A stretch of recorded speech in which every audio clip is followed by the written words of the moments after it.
Nakakonfine sa ospital ang aktres na si Barbie Imperial.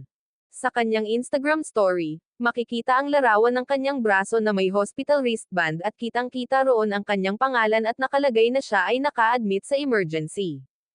Hindi idinetalye ni Barbie ang rason kung bakit siya na-hospital, ngunit sa sumunod niyang IG stories ay nag-remind siya tungkol sa mental health.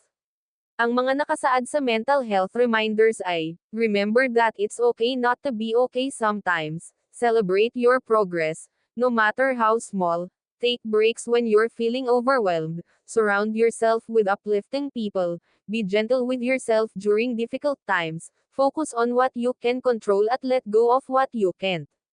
Nagbigay din siya ng mensahe na maging maingat sa mga binibitawang salita at laging piliin na maging mabuti sa kapwa. Aniya, be kind. Always be kind. Always choose the words you say to people.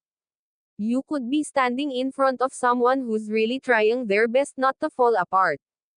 And take some rest. The world can wait. Kasunod niyan ay ang kanyang mensahe para sa kanyang fans at followers, na nagpapaalala na maging maingat sa mga binibitawang salita at laging piliin na maging mabuti sa kapwa.